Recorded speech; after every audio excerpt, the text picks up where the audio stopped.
BBC Urdu کے programme سیربین میں خوش آمدید۔ ہمارے لندن اسٹوڈیوز سے میں ہوں شفیع نقی جامعی۔ پاکستان میں دھرنا سیاست کے اتار چڑھاؤ اور شاہراہ دستور پر کفن پوش کرکٹر، کیا حکومت اب بھی کوئی وکٹ لے سکتی ہے؟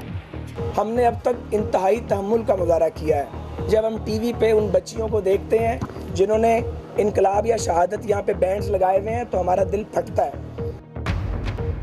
سولر پینل پاکستان میں مقبول صحیح، لیکن کیا یہ ملک میں بجلی کی مسلسل شارٹیج کا حل ہے؟ اور جدید کمپیوٹر اور اسمارٹ فونز نے کیا چینی بچوں سے ان کا طرز تحریر چھین لیا؟ پاکستان میں لے کے رہیں گے استعفیٰ، جا کے رہے گی حکومت، آ کے رہے گا انقلاب کے نعروں اور کارگزاریوں کے بیچ حکومت کیا کر پائی، کیا نہ کر پائی، اور ڈیڈ لاک سے بچنے کے لیے کیا کر سکتی تھی اور اب کرے گی تو کیا؟ پاکستان میں صورتحال یہ کہ دھرنوں اور انقلاب کے بیچ میں نہ مانوں تو پھر میں بھی گھر نہ جاؤں کی فضا ہے، اور شاہراہ دستور پر کفن پوش کرکٹ کھیل مصروف ہے۔ واضح حکمت عملی کس کے پاس ہے؟ اسلام آباد سے عنبر شمسی کی رپورٹ۔ یوم انقلاب ہوگا۔ اگر حکومت پاکستان کو کل تک امید تھی، وہ انقلاب کے نعروں میں دب گئی۔ گورنر پنجاب اور سندھ اور حکومت کی مذاکراتی ٹیم نے پاکستان عوامی تحریک کے ساتھ بات چیت کی، مگر دھرنا دینے والوں کے ارادے اور پختہ نظر آئے۔ دوسری جانب پاکستان تحریک انصاف کے جلسے میں بھی مفاہمت کا موڈ نظر نہیں آ رہا تھا۔ فوج اور اپوزیشن جماعتوں کے بیانات کے باوجود معاملہ حل نہیں ہوا، تو اب حکومت کے پاس کیا آپشنز ہیں؟ ایک تو حکومت کے لیے سب سے بڑا مسئلہ یہ بن کے آتا ہے کہ جو ہے باوجود اس کے کہ پارلیمنٹ نے پوری طرح ان کی تائید کی ہے اور ایک ریزولوشن جو پاس کیا تھا کہ وزیر اعظم استعفیٰ نہیں دیں گے، لیکن اس کے باوجود بھی ان کے پاس اور کوئی ذریعہ نہیں ہے کہ جو دھرنا دیے ہوئے ہیں تو ان کو کس طرح سے روکا جائے۔ پارلیمنٹ سے باہر چیزیں چلی گئی ہیں، اس کو کس طرح سے جو ہے وہ کریں گے، وہ ابھی تک حکومت کے پاس کوئی سولوشن نظر نہیں آتا ہے۔ معاملے کو قریباً 14 روز ہو گئے ہیں اور ایسا ظاہر ہوتا ہے جیسے 14 ڈیڈ لائنز آ کر گزر بھی چکی ہیں۔ سپریم کورٹ نے کئی روز پہلے حکم دیا تھا کہ شاہراہ دستور کو خالی کروایا جائے۔ حکومت اس پر عمل درآمد نہیں کروا سکی تو جو زیادہ پیچیدہ معاملے ہیں، سیاسی معاملے ہیں، ان کو کیسے سلجھا پائے گی؟ پاکستان عوامی تحریک کے کارکن اپنے قائد کے کہنے پر یوم انقلاب کے لیے آذانیں دے رہے ہیں اور کفن پہن رہے ہیں، اور حکومتی نمائندے صورتحال میں بے بس نظر آ رہے ہیں۔ ڈاکٹر صاحب، خدا کا واسطہ اور اللہ کے پیارے نبی کا واسطہ یہ کام نہ کریں، اس طرح انقلاب نہیں آتے۔ یہ دھاوا ہے، اس دھاوا بولنے پر اپنے ساتھیوں کو مت اکسائیے پلیز، بات کیجئے، بات کیجئے، بات کیجئے۔ تحریک انصاف کے چیئرمین عمران خان کہہ چکے ہیں کہ آج فائنل میچ ہوگا، تاہم اب تو تجزیہ نگار بھی فائنل سکور پر پیش گوئی کرنے سے گریز کرنے لگے ہیں۔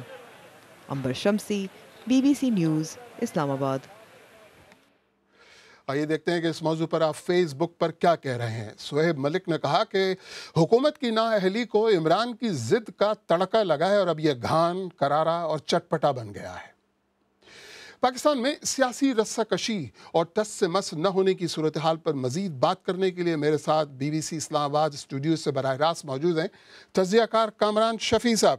کامران شفیع صاحب، خوش آمدید۔ پہلا سوال، 2 ہفتے بیت گئے، دونوں فریق ڈٹے ہوئے ہیں، کیا حل کیا ہے؟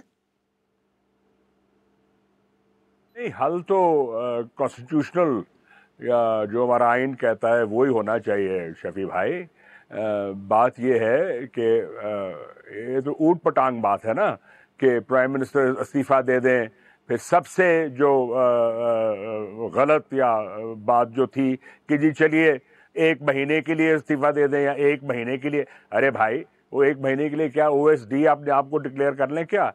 یہ ایسے تو نہیں ہوتا، یہ تو پارلیمنٹری ڈیموکریسی میں ریزائن کریں گے اگر ایسی بات ہے، پھر کوئی اور بندہ ہاؤس الیکٹ کرے گا، اس کو کتنے دیر لگے گی؟ اس چیز کو 15-20 دن لگ جاتا ہے، مہینہ لگ جاتا ہے، پھر اس کے بعد وہ خود پھر آ جائیں گے۔ یعنی یہ تو بالکل ایک اوٹ پٹانگ سی تھی سجیشن۔ چلیے مان لیا کامران شفیع، مجھے نہیں لگتا کہ یہ ہوگا۔ چلیے میں نے مان لیا کامران شفیع صاحب، یہ استدلال مان لیا، لیکن لگتا یہ ہے کہ خود حکومت کے پاس بھی اس بحران سے نکلنے کی کوئی واضح حکمت عملی نہیں ہے۔ نہیں، واضح حکمت عملی کیا ہو؟ یعنی یہ جو آپ نے پہلے فرمایا کہ سپریم کورٹ کے حکم پہ بھی یہ نہیں وہاں سے ہلے، تو اس پہ وہ کیا کرتے؟ یعنی یہ تو معلوم ساروں کو ہو گیا تھا، اور اگر آپ ٹویٹر دیکھیں تو بہت، یا فیس بک، اس پہ بہت کچھ لکھا ہوا ہے کہ فیس سیونگ کے لیے شاید وہ جانے بھی دے دیں یہ دو پارٹیاں، کوئی بیچارے ورکروں کو مروا دیں، یا بازو ہی ٹوٹ جائے 2-3 کا تو ان کو خون مل جائے گا۔ تو حکومت تو میرا خیال ہے بہت ایک کوللی اس کو، ٹھنڈے طریقے سے اس کو ہینڈل کیا ہے، اور ان کو خون نہیں دیا۔ ابھی آج کیا کرنے جا رہے ہیں یہ میں تو can't look into the future, مجھے نہیں پتا، پر مجھے یہ لگ رہا ہے کہ اٹ از وائنڈنگ ڈاؤن، یہ اپنی تقریریں کریں گے اور آج انشاءاللہ اسلام آباد سے یہ برخاست ہو جائیں گے۔ تو کامران شفیع صاحب، حکومت اس وقت ایسا کیا کر سکتی ہے کہ یہ جو سینگ پھنسے ہیں یہ باہر آ جائیں؟ دیکھیے شفیع، حکومت تو بہت دن سے کہہ رہی ہے کہ سپریم کورٹ کی آپ لے لیجئے گا، آپ صرف عمران خان صاحب کے یو ٹرنز دیکھ لیجئے گا۔ 3 دن پہلے ان کے اپنے میرے خیال ہے وائس پریزیڈنٹ ہیں وہ، یا بڑے سینئر آدمی ہیں تحریک انصاف کے، یہ جو وکیل ہیں حامد خان صاحب، انہوں نے ایک خط لکھا former chief justice Iftikhar Chaudhry کو معذرت کا کہ جی ہم نے غلط استعمال کی زبان۔ 2 دن کے لیے وہ خط بالکل ٹھیک تھا۔ تیسرے دن جب شور پڑ گیا ٹویٹر پہ، یعنی یہ پارٹی تو ٹویٹر اور فیس بک پہ چلتی ہے، جب شور پڑ گیا ان کے سپورٹرز کا کہ یہ تو بڑی بے عزتی ہوگی ہماری، تو عمران خان نے کہا جی آپ اس کو واپس لے لیں۔ تو ان کو آپ فورس ہی نہیں کر سکتے یہ کیا کریں گے، کسی وقت کچھ بھی کر سکتی ہے یہ پارٹی۔ کامران شفیع صاحب، تو اس لیے تجزیہ نہیں ہو سکتا اس پہ کوئی بھی۔ کامران شفیع صاحب، کاش میرے پاس اور بھی وقت ہوتا، فی الحال اس مختصر وقت میں بات کرنے کا بہت بہت شکریہ۔ آئیے دیکھتے ہیں کہ ہمارے سوشل میڈیا کے صفحات پر پاکستانی سیاست پر گرما گرم بحث کیسی ہے۔ ہارون مختار لاہور سے لکھتے ہیں، صرف عمران اور قادری کی ضد ہے، ان کے مطالبے ہی ایسے ہیں جو مانے نہیں جا سکتے۔ حیدرآباد سے اختر خان نے کہا کہ حکومت وقت کی ذمہ داری ہے کہ ممکنہ خون خرابے کو روکے۔ راجپوت کہتے ہیں، اریب راجپوت کہتے ہیں، سب قصوروار ہیں، یہ محض اقتدار کی جنگ ہے۔ اور الیاس انصاری نے کہا کہ حکومت کی ناکامی ہی نہیں بلکہ اس کی نااہلی اور بے حسی بھی تعطل کی اصل وجوہات ہیں۔ اور اب کچھ عالمی خبریں۔ یوکرین کے صدر نے نوروز پر روس نواز باغیوں کے قبضے کے بعد ترکی کا دورہ منسوخ کرتے ہوئے کہا ہے کہ باغیوں کو تقریباً 4000 روسی فوج کی مدد حاصل ہے۔ امریکی حکام سمیت جرمن چانسلر اور فرانسیسی صدر نے روس کی جانب سے یوکرین میں فوجی مداخلت کی شدید مذمت کی ہے۔ تفصیل کے ساتھ عادل شاہ زیب۔ یوکرین میں جاری لڑائی کی ایک اور صبح، یہ نووازوسک ہے، جہاں رپورٹس کے مطابق اب روس نواز باغیوں کا قبضہ ہے۔ جب مقامی لوگ شہر چھوڑ کر جا رہے تھے تو باغیوں کے شہر میں داخل ہوتے ٹینکوں کی تصاویر سوشل میڈیا پر شیئر کی جا رہی تھیں۔ یوکرین اور امریکہ کے حکام روس پر یوکرین کے مشرقی حصے میں ایک نئی دراندازی کا الزام لگا رہے ہیں۔